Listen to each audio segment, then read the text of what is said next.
Okay, good morning mga kuya, no. Nandito na naman kami ni Juan, no. So second day ng kanyang PDC.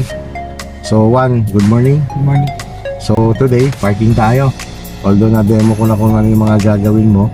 At the same time, nakapag-refresh ka na ng footwork mo. So ready ka na sa parking activities natin.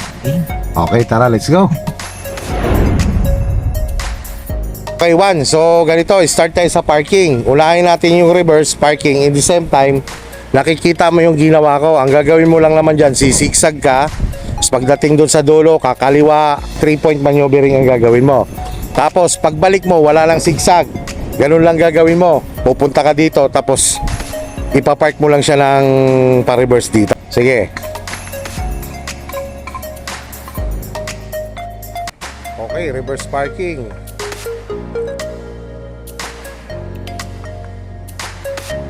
Yan, tingin lang side mirror.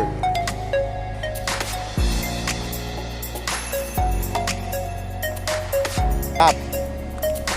Stop ha. Naka-frame po ako. Oo, unahan mo muna bitaw ang brake. Tawal mo brake mo. Kontrolin mo siya sa clutch. Yan. Tapos basta nakaantabay lang yung paa mo, clutch brake. Pag kailangan mo na ha. Habang nag-a-align ka pa lang, kontrolin mo lang siya sa clutch. Pag kailangan mo mag-brake, saka. Sige, kontrolin mo sa clutch. Yan, tingin lang. Sige, yan. Sige lang. Sige pa, forward pa. Hindi, isagad mo sa kaliwa, forward pa. Kailangan kasi itong ilaw mo na to tumapat dito. Stop. Yan, saka mo ngayon sagad kanan. Kontrolin mo lang din sa clutch. Tingin lang, kaliwat kanan. Pag dumidikit ka sa kanan mo, balikan mo muna. Yan. Hop, stop ulit. Sagaran mo ulit. Yan. Sige. Sige lang, antayin mong mag-align yung tagiliran mo. Huwag mo munang bawian. Stop. Normal mo muna manubela. 1, 2. Tapos, ganito 1. Tingnan mo ang gilid mo. Mas lamang ito. Dikit ka dito. Luwag ang kanan mo. Tama? Forward ka. Labas mo ulit ang sakyan mo. Para pag atras mo, matatansya mo yung bawat gilid mo. Sige, labas mo muna talaga para kita mo yung bawat tagiliran mo o tuwid ng gulong.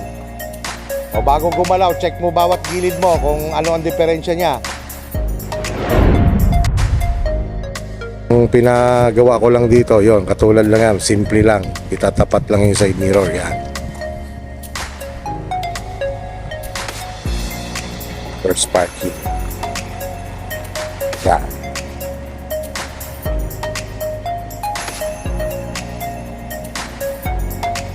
Ganyan lang naman yan, katulad yan, tagilid. Pag pumupunta ng kanan, habang lumalapit, kabig kayo unti-unti, pakaliwa. Paras mo lang kita, normal. Atras. Yan. Pasok ka dito, tamo, pasok ka dyan. Pasok ka rin dito. Yan. So, i-consider natin 1 point yan. Sige, dalawa pa. Sige. 1. Di ba nakikita mo pa, may space ka pa konti sa harapan? Pwede ka pa pumorward, no? Sa actual naman kasi madali. Ito, consider mo kasi ito, likod ng sasakyan na lang dito. Ganun ba? Halimbawa, sedan yung nasa unahan mo. Para malalaman mo na sakto lang yung harapan mo at likod mo, doon ka magbe-base sa, kita mo yung plate number niya? Yon. Yung pinaka lower part nung plate number niya, kapag hindi mo na nakikita dito, tumigil ka na. Halimbawa, di ba, dating mga plate number may nakalagay na Republika ng Pilipinas. Yon, doon sa part na yon. Pag hindi mo na yun makita dito sa point of view mo, tumigil ka na. Pinaka-safe doon, makita mo pa ng buo yung plate number niya. Ano pag Sa likod naman, halimbawa sedan naman yung sa likod mo, makikita mo sa rear mirror mo, buo ang hood niya. Pag hindi mo na nakikita ng buo ang hood niya, halimbawa ito na lang yung nakikita mo sa point of view mo naman doon sa likod, tigil ka na. Kailangan at least isang dangkal ang nakikita mo pa sa hood niya. Oo, ngayon sa SUV naman, halimbawa sedan ka, SUV yung nasa likod mo. Pagbasihan mo yung pinaka-bumper niya. Pag hindi mo na nakikita yun doon sa point of view mo sa likod, tigil ka na. Tapos dito naman sa unahan, di ba, una mong hindi makikita doon yung gulong niya na nakalapat sa lupa. Kasunod doon, kita mo yung pinakabukasan ng pinto sa likod, yung pinakabiak. Pag yun lang hindi mo na nakikita dyan sa point of view mo, tigil ka na. Taiwan, ano masasabi mo sa parallel parking mo? Okay naman. Oh, so ginawa mo lang yan lang ikaw lang. Yan, Juan, pwede ka nang dumiretso ng atras niyan. Yon.